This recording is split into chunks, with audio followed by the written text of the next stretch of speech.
Determinants of exchange rate objectives. After studying this lesson, you should be able to know the important determinants of exchange rate. To understand economic theories that explain long-run exchange rate determinants, to understand the impact of balance of payments on exchange rate, to know the effect of price changes interest rates on foreign exchange rate, to study different approaches to exchange rate forecasting structure. 1.3 Introduction. 1.4 Potential exchange rate determinants. 1.5 The balance of payments approach. 1.6 Parity condition. 1.7 Interest rates and exchange rate. 1.8 The asset market approach. 1.9 Technical analysis. 1.10 Summary. 1.11 Glossary. 1.12 Self-assessment question. 1.13 Further readings. 1.2 Introduction. On the most fundamental level, exchange rate are market clearing prices that equilibrate supplies and demand in foreign exchange market. Obviously, it is the supply of the demand for foreign exchange at that would currency, just as the market price of commodities is determined by the forces of demand and supply. Managers of multinational enterprises, international portfolio investor, importers and exporters, and government officials are very much interested in knowing the determinants of exchange rate. An important question to be answered is whether change in exchange rate predictable. Unfortunately, there is no general theory of exchange rate determination.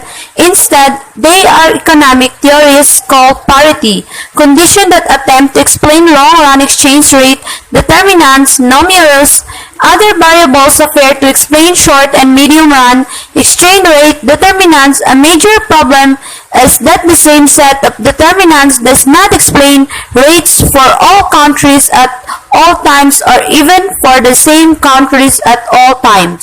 1.2 Potential exchange rate determinants. Potential foreign exchange rate determinants can be categorized into clusters that also influenced by exchange rate. They are 1. Parity condition, 2. Infrastructure, 3. Speculation, 4. Cross-border investment, and 5. Political risk. Exhibit 1 provides a roadmap to identify the potentially most important determinants that have surfaced in recent years. It is observed that most determinants of the spot exchange rate are also in turn affected by changes in the spot rate. In other words, they are not only linked but also mutually determined. Parity and condition are not explained in classical economics for the long-run value of exchange rates. This condition will be described in detail in next section. Infrastructure weaknesses were among the big causes for the recent collapse of exchange rate in the emerging markets.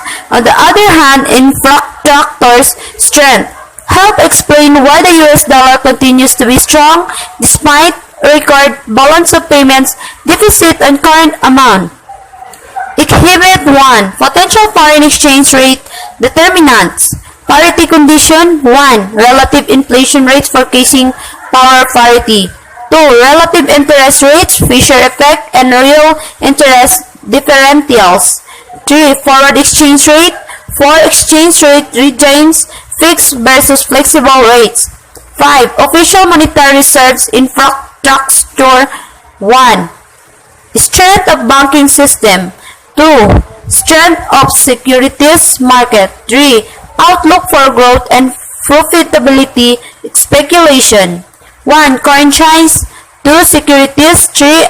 Uncovered interest arbitrage. 4. Real estate. 5. Commodities. Cross-border investment. 1. Foreign direct investment. 2. Portfolio investment political risk. 1. Capital control. 2. Black market in currencies. 3. Exchange rate spread. 4. Risk premium on securities and FDI spot exchange rate. Source adapted from textbook Multinational Businesses financed by David K. Eatonman, Arthur Stonyhill, Michael H. Moffett, person education speculation contribute greatly to the emerging market crisis. Some characteristics of speculation were hot manifold flows into out-of-currency securities, real estate, and commodities, cross-border foreign direct investment, and international portfolio investment into emerging market are on the rise in recent time. Political risks have been much reduced in recent years as capital market became less segmented from each other and more liquid cash flows motivated by any all of the potential exchange rate determinants eventually show up in the balance of payment BOP. The BOP provides a means to account for this cash flow in a standardized and systematic manner. The BOP increases the transparency of the whole international monetary environment and enable decision makers to make more rational policy choices.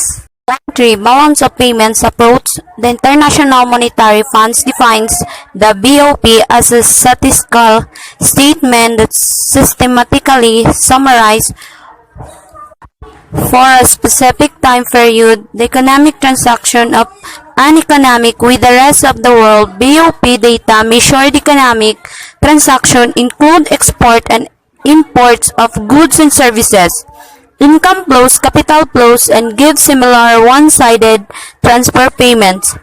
The net of all these transactions is matched by a change in the country's international monetary reserve. The significance of a deficit or surplus in the BOP has changed since the advent of floating exchange rate.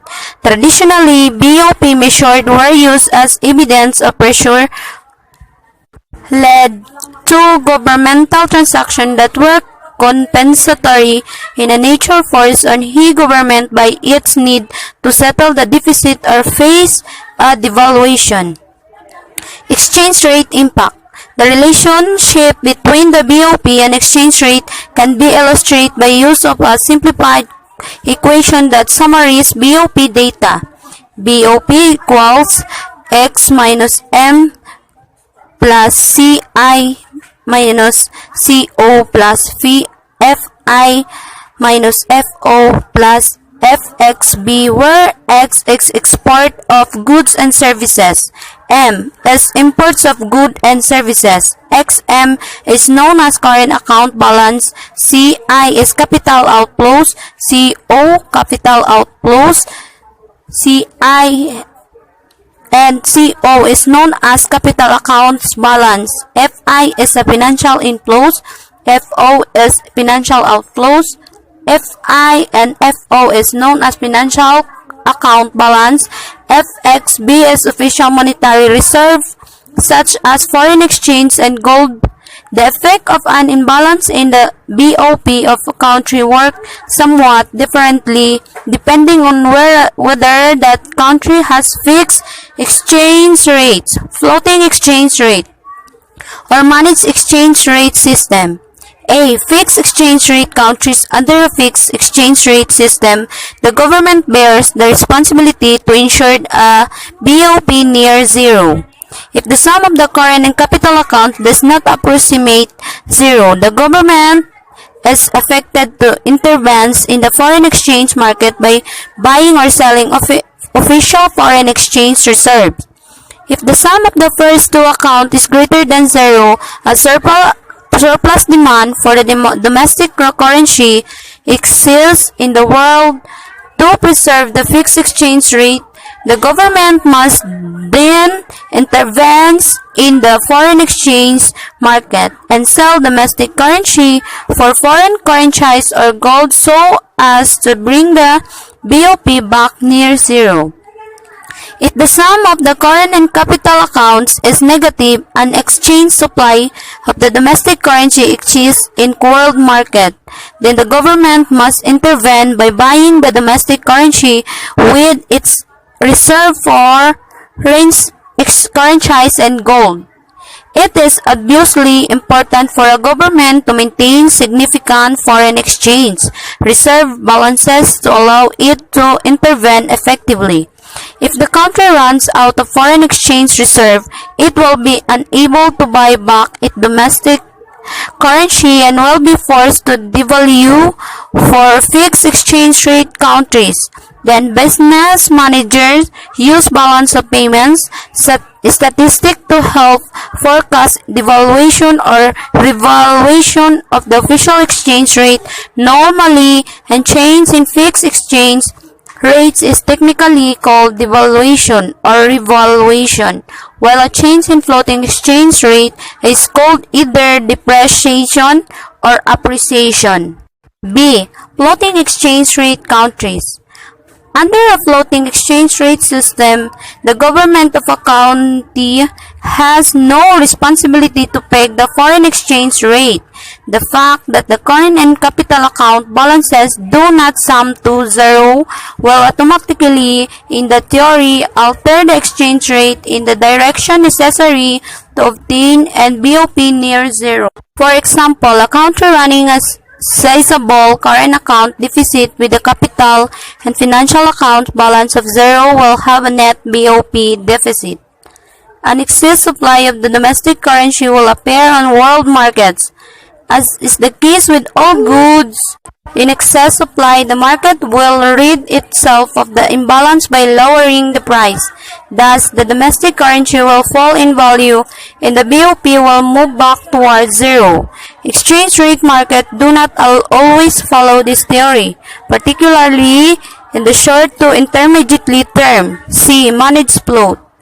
Although still relying on market conditions for day-to-day exchange rate determination, currencies operating with managed float often find it necessary to take action to maintain their desired exchange rate values.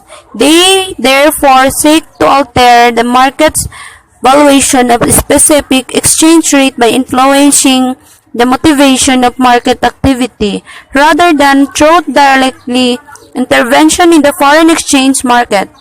The primary action taken by such governments it is to change relative interest rates, thus influencing the economic fundamentals of exchange rate determination. A change in domestic interest rate is an attempt to alter capital account balance, especially the short-term portfolio component of these capital flows in order to restore an imbalance caused by the deficit in current account. The power of interest rates changes in international capital and exchange rate movements can be substantial. A country with a managed float that wishes to defend its currency may be choose to raise domestic interest rates to attract additional capital from abroad. This will alter market forces and create additional market demand for domestic currency. In this process, the government signals exchange market participants that it intends to take measures to preserve the currency value within certain ranges. The process also raises the cost of local borrowing for businesses, however, and so the policy seldom without domestic critics. For management float, countries' businesses manager use BOP trends to help forecast changes in the government policies on domestic interest rates. 1.4 Parity condition. There are many potential exchange rate determinants. Economists have traditionally isolated several of these determinants and theorize how they are linked with one another and with spot and forward exchange rate. This linkage are called parity conditions. They are useful in explaining and forecasting the long-run trend in exchange rate. 141 Prices and exchange rate. If the identical product or service can be sold in two different markets and no restriction exists on the sale or transportation cost of moving the product between markets, the product's price should be the same in both markets. This is called the law of one price. A primary principle of competitive markets is the prices will equalize across market if friction or cost of moving the products or services between markets do not exist. If the two markets are in two different countries, the product price may be stated in different currency terms, but the price of the product should still be the same. Comparison of prices would only require a conversion from one currency to another. 142. Purchasing power, parity, and the law of one price. If the law of one price were true for all goods and services, the purchasing power parity exchange rate could be found from any individual set of prices. By comparing the prices of identical products denominated in different currencies, we could determine the real or PPP exchange rate while should exist if markets were efficient. The hamburger standard, as it has been christened by the economists, is a prime example of this law of one price. Assuming that the Big Mac food item by McDonald's is indeed identical in all countries, it serves as one mean of identifying whether currencies are currently trading at market rates that are close to the exchange rate implied by Big Macs in local currencies. A less extreme form of this principle would say that in relatively efficient markets, the price of a basket of goods would be the same in each market. This is the absolute version of the theory of purchasing power parity. Absolute PPP state that the spot exchange rate is determined by the relative prices of similar basket of goods. 143. Relative purchasing power parity. If the assumption of the absolute version of PPP theory are relaxed a bit more, we observe what is termed relative purchasing power parity. This more general idea is that PPP is not particularly helpful in determining what the spot rate is today, but that the relative change in prices between two countries over a period of time determine the change in the exchange rate over that period. More specifically, if the spot exchange rate between two countries start in equilibrium, any change in the differential rate of inflation between them tends to the offset over the long run by an equal but opposite change in the spot exchange rate. 144. Exchange rate indices, real and nominal. Any single country in the current global market trades with numerous partners. This is required tracking and evaluating its individual currency value against all other currency values in order to determine relative purchasing power, that is, whether it is overvalued or undervalued in terms of PPP. One of the primary methods of dealing with this problem is the calculation of exchange rate indices. These indices are formed by trade weighting the bilateral exchange rate between the home country and its trading partner. The nominal effective exchange rate index calculates on a weighted average basis the value of the subject currency at different points in time. It does not really indicate anything about the true value of the currency or anything related to PPP. The nominal index simply calculates how the currency value relates to some arbitrarily chosen base period. That the real effective exchange rate index indicates how the weighted average purchasing power of the currency has changed relative to some arbitrarily selected base period. 1.5. Interest rates and exchange rate. In this section, we see how interest rates are linked to exchange rate. 151. The Fisher effect. The Fisher effect, named after economist Living Fisher, states that the nominal interest rates in each country are equal to the required real rate of return plus compensation for expected inflation. 152. The International Fisher effect. The relationship between the percentage change in the spot exchange rate over time and the differential between comparable interest rate in different national capital market is known as the International Fisher effect. Fisher as it is often termed, state that the spot exchange rate should change in amount equal to but in the opposite direction of the difference in interest rate between two countries.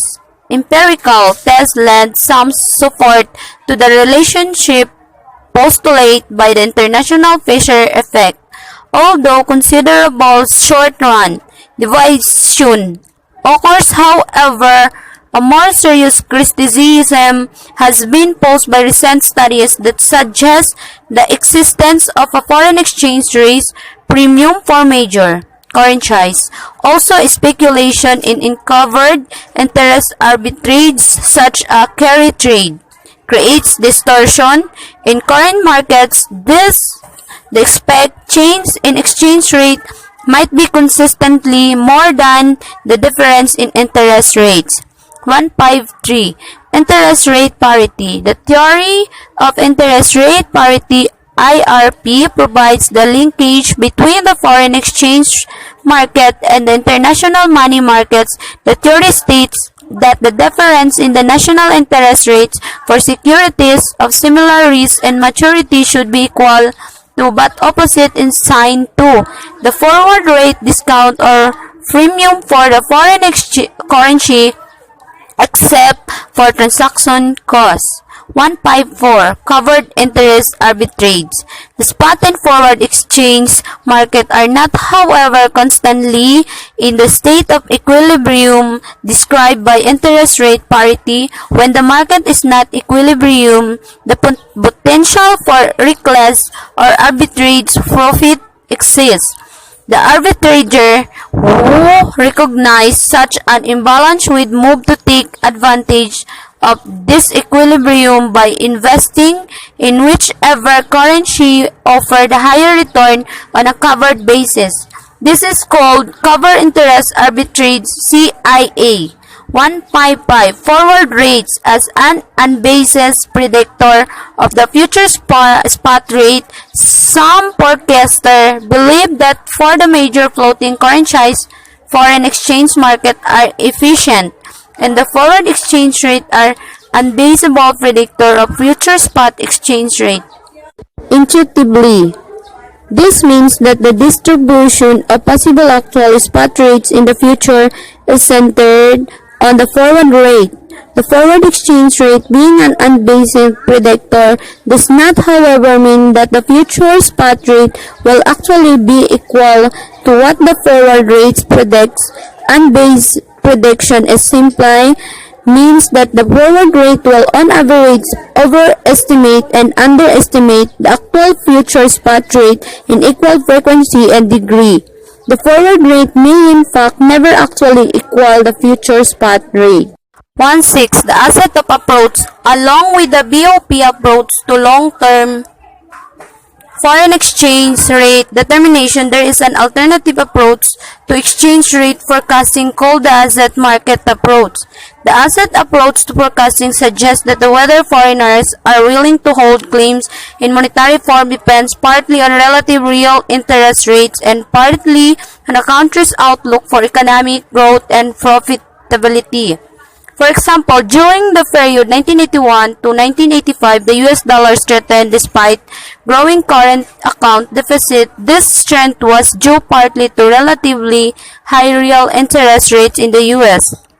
Another factor, however, was the heavy inflow of foreign capital into the US stock market, a real estate motivated by goods long-run prospects for growth and profitability in the US.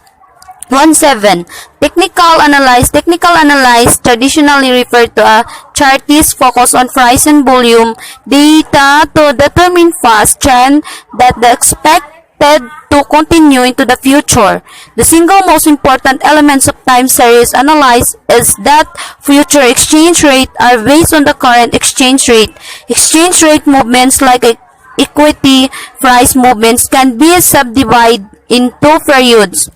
Day-to-day movements that is seemingly random, short-term movements extending from several days to trend lasting several months, long-term movements, which are characterized by up and down long-term trends The longer the time horizon of the forecast, the more inaccurate the forecast is likely to be, whereas forecasting for the long run must depend on economic fundamentals of exchange rate determination. Many of the forecast needs of the firm are short to medium term in their time horizon and can be addressed with less theoretical approaches. Time series techniques infer no theory or causality but simply predict future values from the recent past.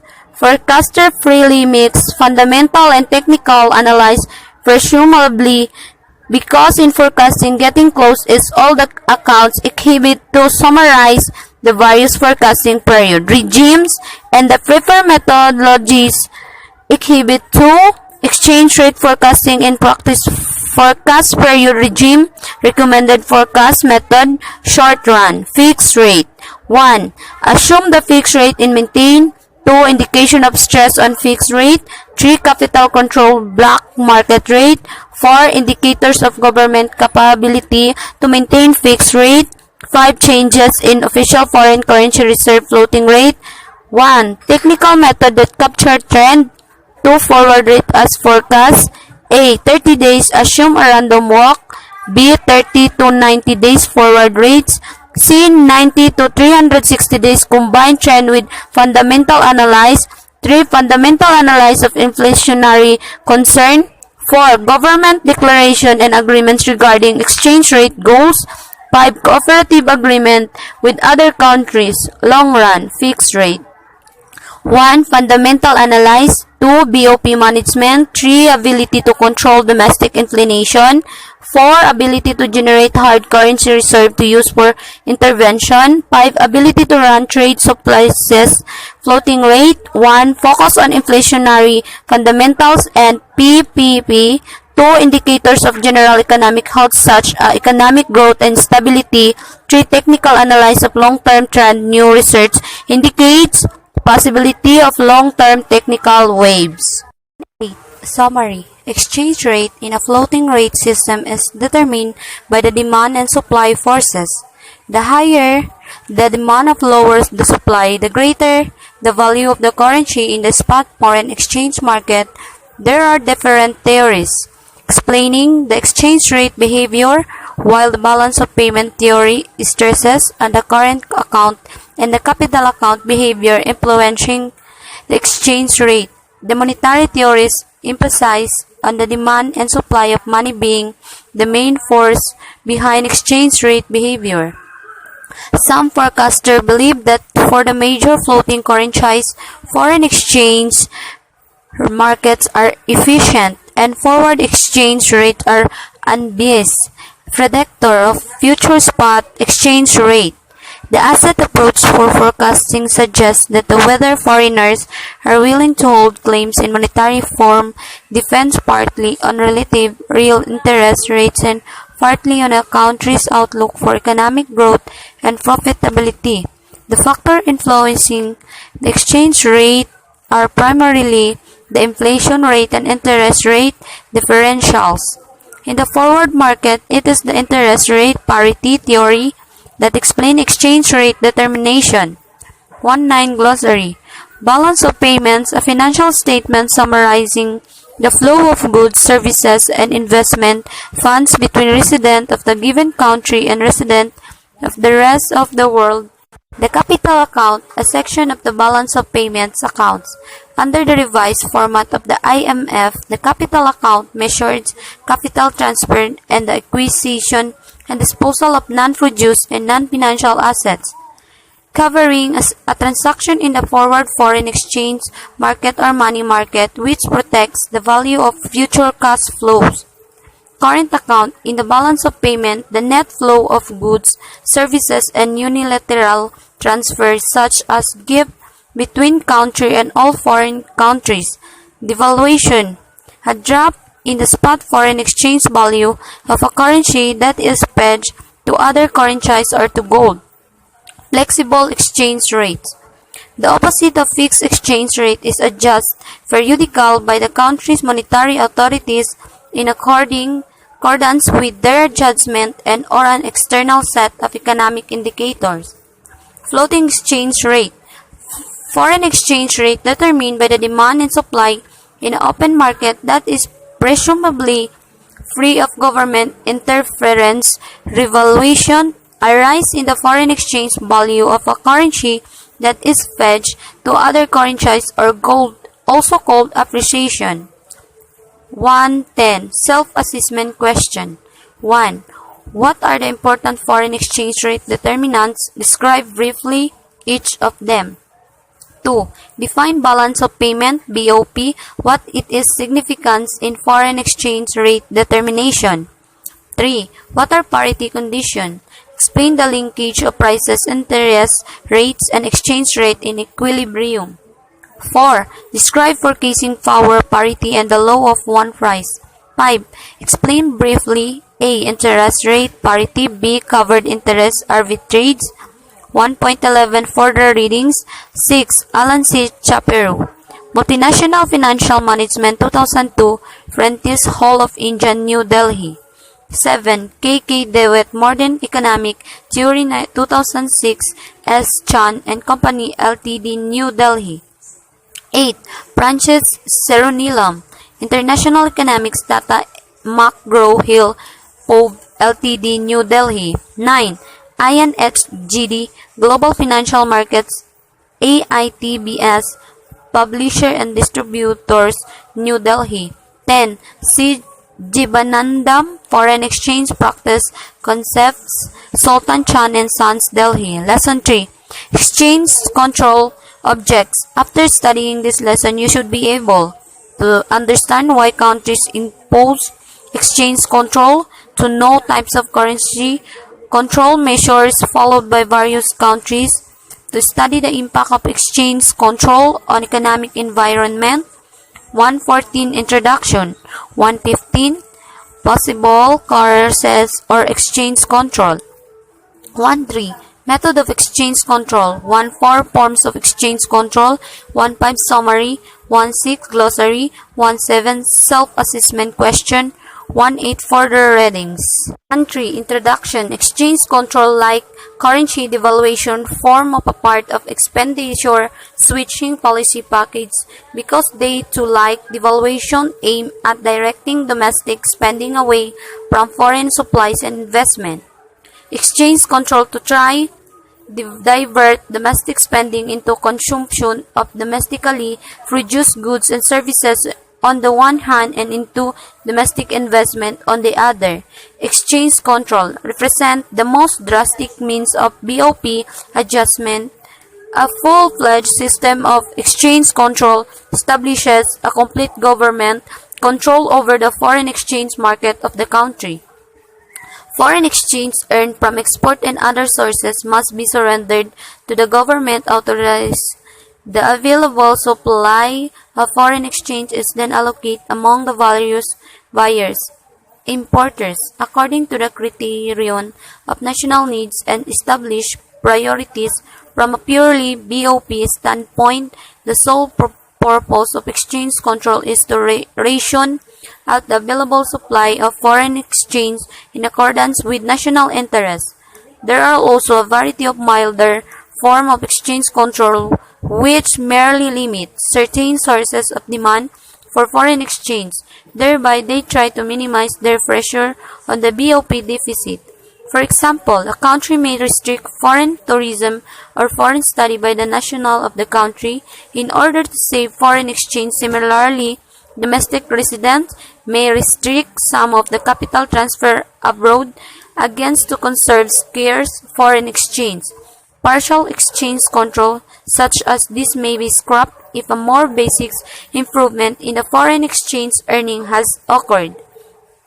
India at present gained confidence with bulging forex reserve $165 billion November 2016, left several control on recent times. The following section lists the most frequently used currency control measures. They control are major source of market imperfection, providing opportunities as well as risk. Multinational corporations. 111 Typical currency control measures restriction or prohibition of certain remittance category such as dividends or royalties. Sailing on direct foreign exchange investment outflows, control on overseas portfolio investment, import restriction, required surrender of hard currency export receipt to central bank, limitation on prepayments for imports, requirements to deposit in interest-free accounts with central bank for a specified time some percentage of the value imports and or remittance, foreign borrowings restrict the minimum or maximum maturity, selling and granting of credit to foreign firms, imposition of taxes and limitation on foreign-owned bank deposit, multiple exchange rates for buying and selling foreign currencies, depending on category of goods or services, each transaction fall into 112. Objectives of exchange control. The object of controlling exchange is to fix it at a level different from what it would be if the economic forces were permit free interplay.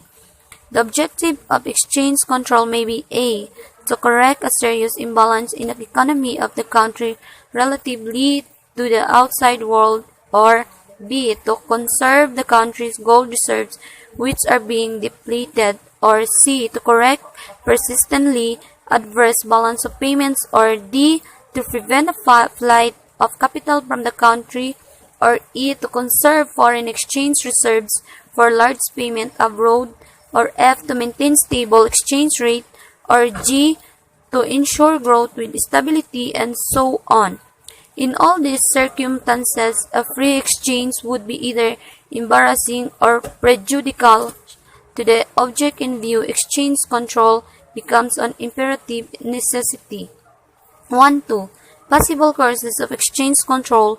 There are three possible courses that a country adopting exchange control may like to pursue, considering the economic situation in which it may find itself.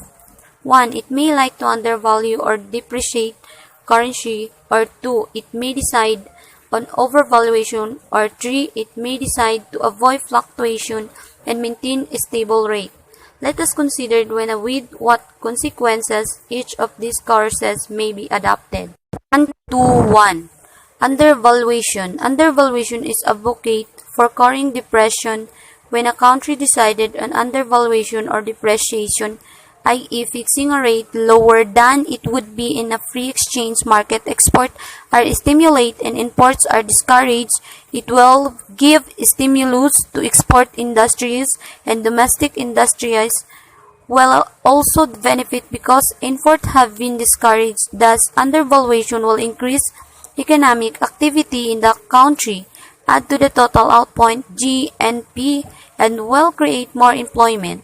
But this object may not be fulfilled. Instead of external prices rising, external prices may fall. This would be happen in the case of a big country like India and the USA. Also, since prices are affected through export and import, the desired objective of modifying the price level is more likely to be achieved when foreign trade is extensive than we it form only a small proportion of the aggregate trade of the country.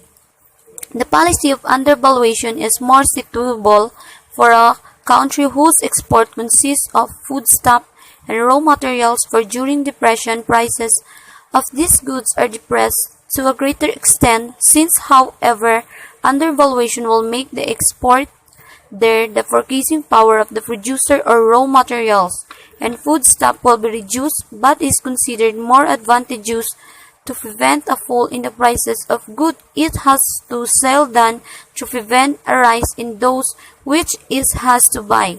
During the Great Depression 1929 to 34, many countries adopt a policy of undervaluation and depreciate their currencies. In fact, there was regular competition in currency depreciation. Every country tried to cure its own depression. The articles of the IMF now rule out competitive exchange depreciation. If the depreciation has to come, it must come in orderly fashion. 122. Overvaluation. The second object of exchange control may be overvaluation of fixing the valuation of its currency at a level higher than it would be if there was no intervention in foreign exchange. This course is indicated in the following situation. When there is a serious imbalance in a country's trade relationship, as a sequence, the supply of national currency may far exceed the demand. The country may be in great need of foreign goods either for prosecution of a war or for reconstruction after the war or economic development. If exchange rate were permitted to fall in these circumstances, it would make this much needed export very costly or almost prohibitive when a country finds itself under the sudden necessity of making large purchases from abroad. Overvaluation is found to be most suitable if a country is suffering from inflation. The exchange value of the national currency will go down when exchanges are left free to move if foreign trade plays a very important part in the economy of the country. This downward trend must be arrested by overvaluing the domestic currency, otherwise export will become very dear and the exporter will have windfall profits. A policy of overvaluation is also need the interest for a country which has to meet a large debt payments expressed in a foreign currency. If the rate of exchange fell, the burden of foreign debt would correspondingly increase. We cannot lay down dogmatically whether our country should undervalue or overvalue. It all depends on the circumstances. Overvaluation may suit certain countries and undervaluation certain others. The same country may find overvaluation more suitable at one stage and undervaluation at another. The rule of thumb, therefore, it is times of slump and sure fate undervalue your currency. The third course is neither to undervalue nor to overvalue but to avoid fluctuation. Even here the object is not to keep exchanges rigidly fixed but simply to avoid sudden and big changes. It is extended only to iron out temporary ups and downs and to keep off the adventitious influences. This was done by exchange equalization account, which was explained in the next section. The IMF is also extended to achieve the same objectives. 1.3 Method of exchange control. 131 Influencing exchange rate. Exchange control is exercised either by regulating international movements of goods through various devices or by the purchase and sale of foreign currency at specified rates in order to maintain a particular range of exchange fluctuation. Exchange control can be exercised by influencing demand for and supply of currencies in the exchange market. This can be done indirectly by devices like tariffs, quotas, bounties, changes in interest rates, etc.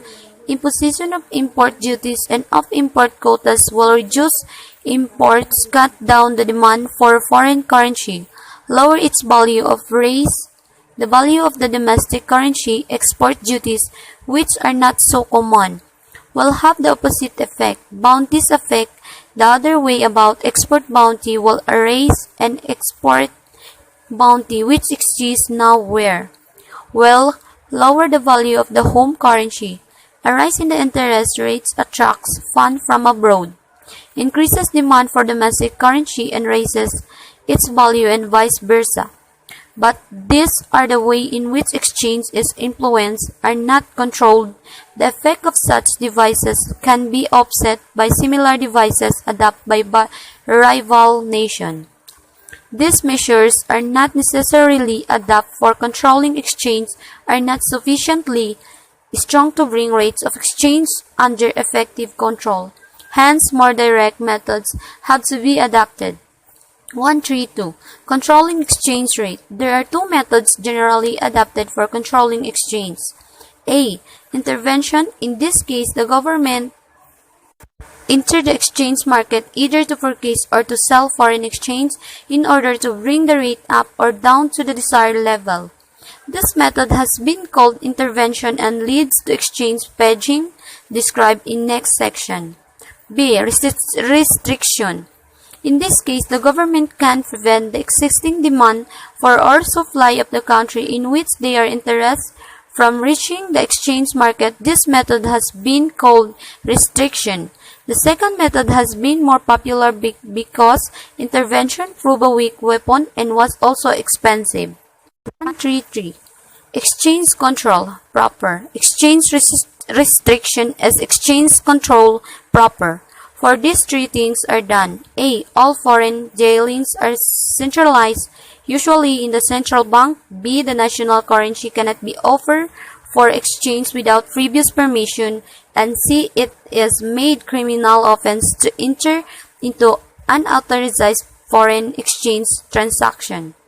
The usual procedure is to order all exporters to surrender claims on foreign currency to the central bank and ratio the foreign exchange made so available among the licensed importers. Exchange control thus involved import control.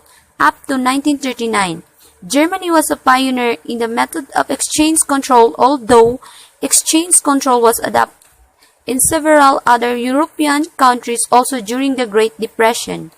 1929 to 33. 1.4. Forms of exchange control. The various forms that exchange control has taken are briefly discussed below. 1.4.1.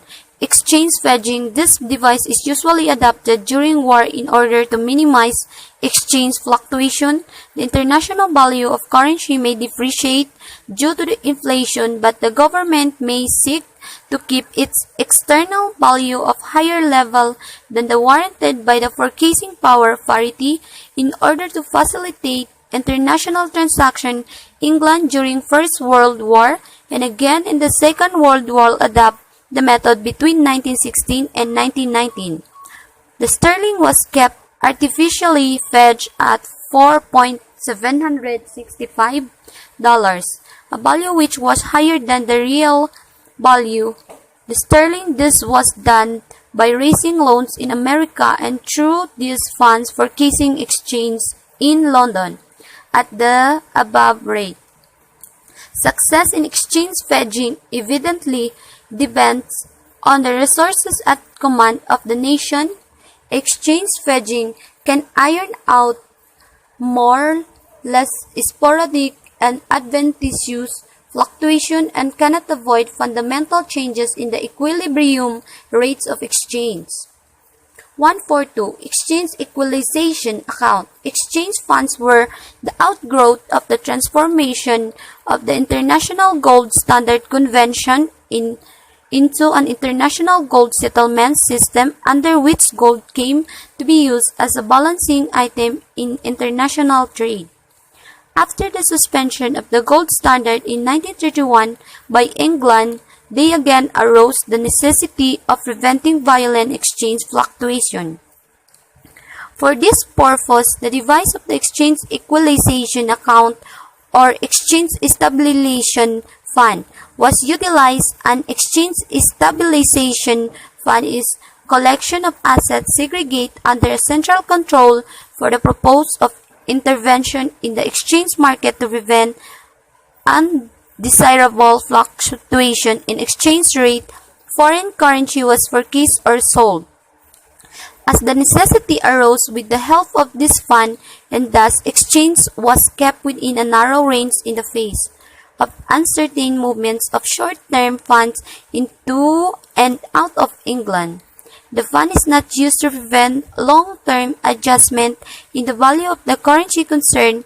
The purpose for which exchange stabilization funds have been used have differed in different countries and in the same country at different stages.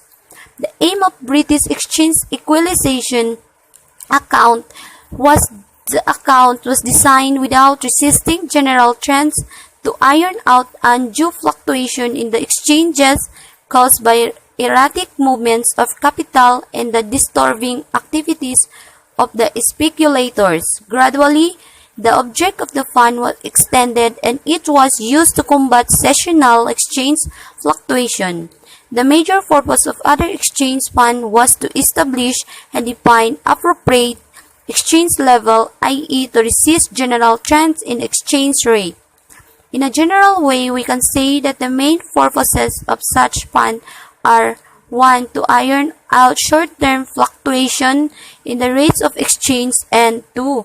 To safeguard against the disturbing influences arising of the movement of short-term funds and of speculative activities.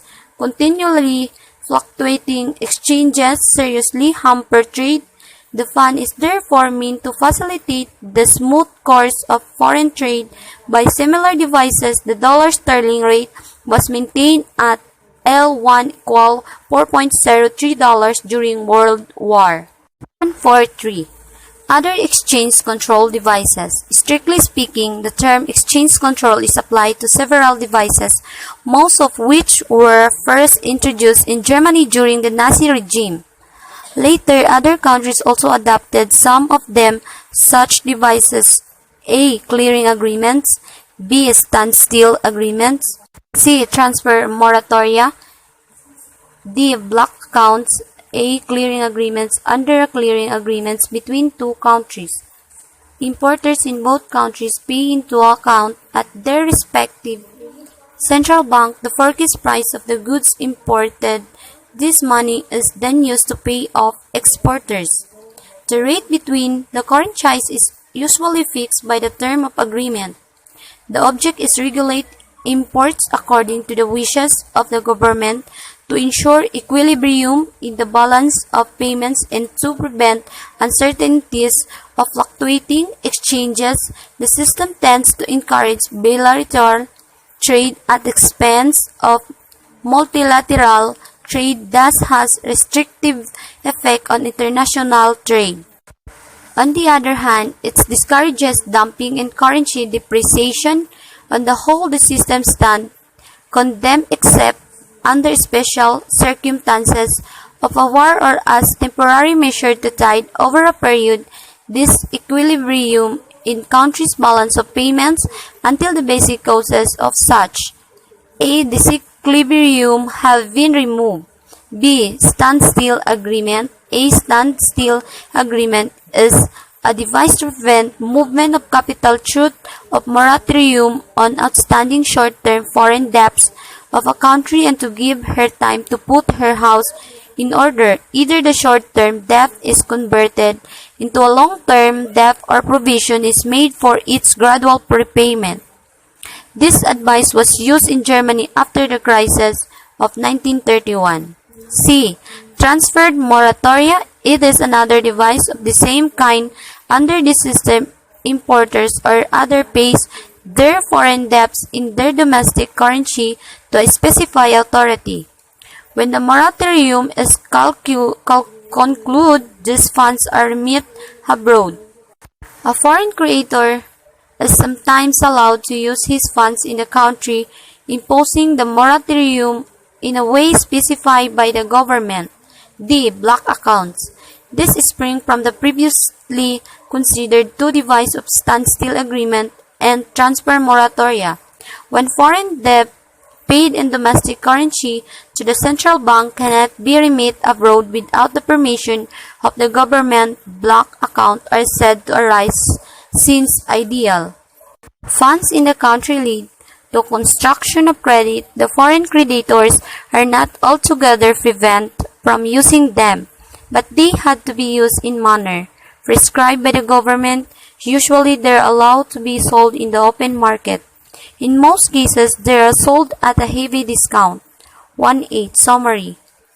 Many governments attempt to achieve a balance of payments equilibrium by imposing exchange control.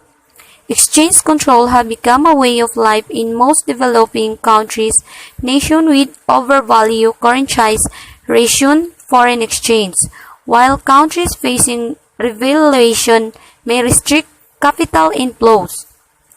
In effect, government controls supersede the allocative function of foreign exchange market. The most drastic situation is when all foreign exchange earning must be surrendered to the central bank, which in turn apportions these funds to user in the basis of government priorities. The buying and selling rates need to be equal, nor need they be uniform across all transaction categories. The exchange control are major source of market imperfection, providing opportunities as well as risks for multinational corporations. 19. Glossary. Capital flights, movement of funds of a country because of political risk.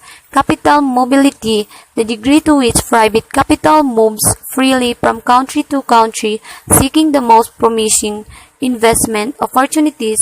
Contagion, a form of financial panic in which the devaluation of exchange rate by one country leads to similar devaluation at about the same time by other often nearby countries.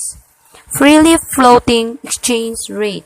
Exchange rate determine a free market without government interference. IMF, International Monetary Fund. IMF is an international organization created in 1944 to promote exchange rate stability and provide temporary financing for countries experiencing balance of payments difficulties. 110. Self-assessment question. 1. What do you understand by exchange rate control? Discuss its objectives. 2. What are the typical currency control measures normally adopted by different countries? 3. What are the different methods of exchange control? 4. Describe briefly A. Exchange hedging. B. Exchange equalization account. 1.8. Further readings. 11. Alan C. Chapiru, Multinational Financial Management, 2002, Prestige Hall of India, New Delhi. 12. K.K. Dewitt, Modern Economic Theory, 2006, S. Chan and Company Ltd, New Delhi.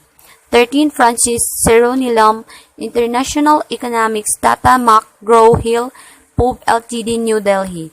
14. Ian H. G.D. Global Financial Markets, AITVS, Publisher and Distributors, New Delhi. 15.